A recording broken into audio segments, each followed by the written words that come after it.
Ladies and gentlemen, goblins and ghouls, it's time for another installment of a deep dive into Bakunin's God and the State. And I've got a bit of a raspy voice here because I've got a cold or something. So, yeah, um, all right. So, we're going to continue looking at his take on the creation myth.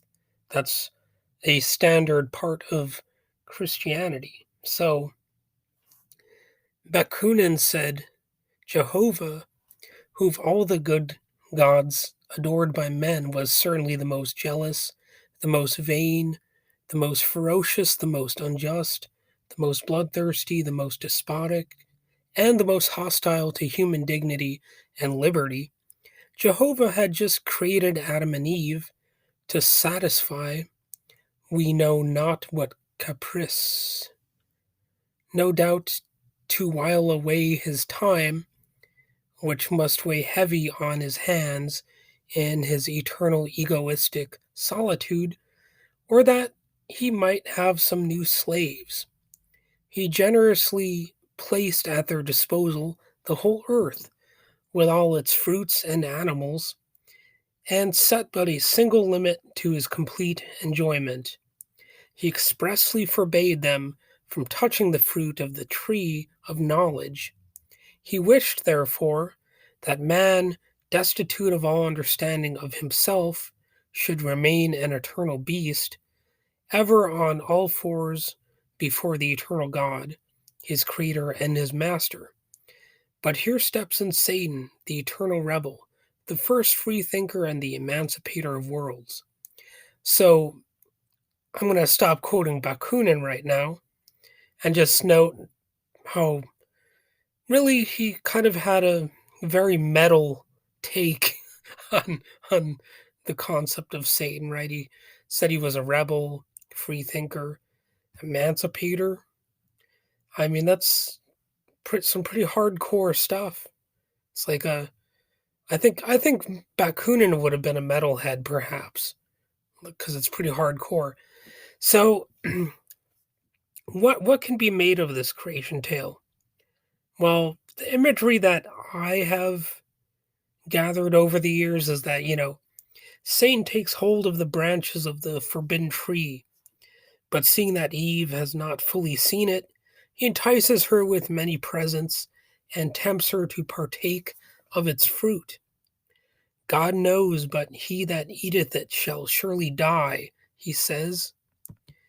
But Eve, from not having the intelligence to refuse anything offered to her, taking that unwise delight which the coward usually takes in disobeying the orders of a mighty chief, succumbs to Satan's seduction and greedily eats.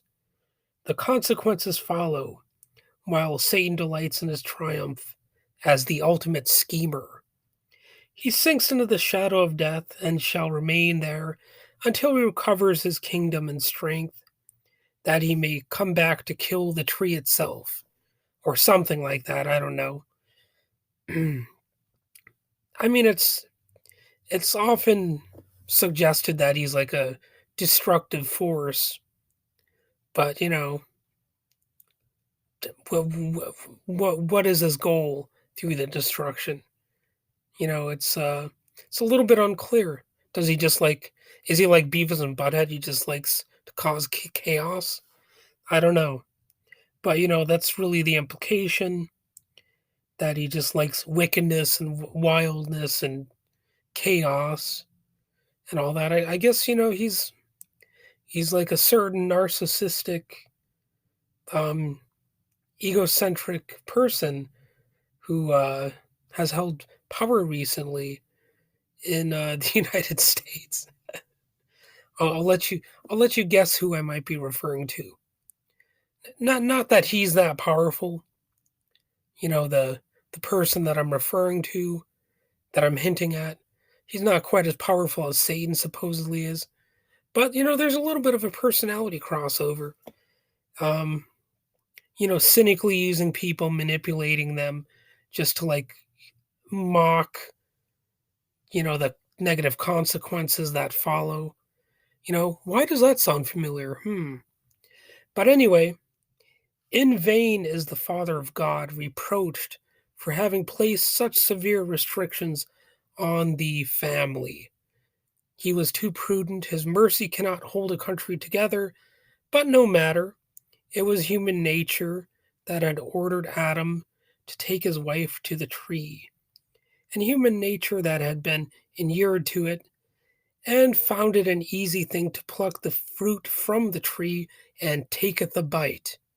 See, when you're doing all this like old timey kind of talk, you got to kind of alter your language. So you say taketh, if you want to sound all fancy.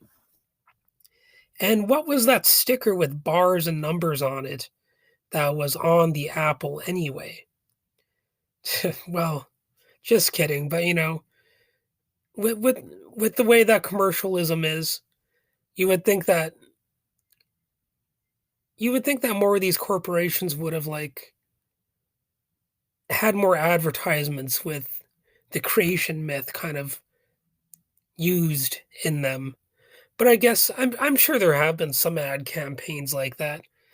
But I suppose that's a little bit too taboo in the end, because ultimately what people worship in this world. I was confused worship for like a warship that goes to war versus the word worship, where you're like bowing down or whatever to somebody or something. But anyway, what people really strive for and what their real god is money. That's the real god. Let's face it. So it only makes sense that the apple and the tree would have had like a UPC code on it, because that's the real truth and the nature of modern life. And what were Adam and Eve but like some pre-modern instance of modernism creeping in, right?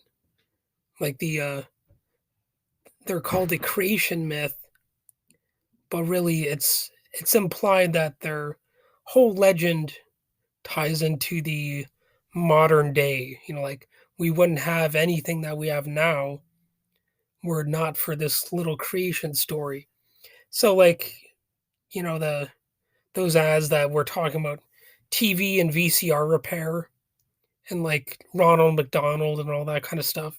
Supposedly we wouldn't have had those things were it not for Adam and Eve, like somehow, like you wouldn't have a bank account, you wouldn't have, I don't know, spaghettios on the shelf if it didn't all tie back to this little creation myth. I don't know how that works out logically. Like, obviously, there's no scientific basis for it, but we're supposed to believe that everything sprang forth out of that. Like, you have a car in your garage because of this creation story. Never really made sense to me, and frankly, I don't think anybody truly understands it, although they will claim to. But those are my thoughts on it. I fail to see how it actually ties into the real world as I know it. But to be fair, much about life is uncertain and unclear. So that's why we have these creation stories to begin with. We don't know why we're here or even what we're doing half the time, but we really just do it anyway and we seek these loose fitting explanations. And a lot of that has to do with tradition too, we're one way or another trained to accept traditional values of some kind, even if they're loose fitting and we don't really adhere to them. We do often find comfort in the idea of, hey, I'm fitting into society. I'm a traditionalist in this sense or that. I'm not completely out of the norm. And really that's how so many of these stories can flourish because people do want to fit in and they want to have explanations for things. So, all right, that's basically all I have to say about it for now. And you have a good day.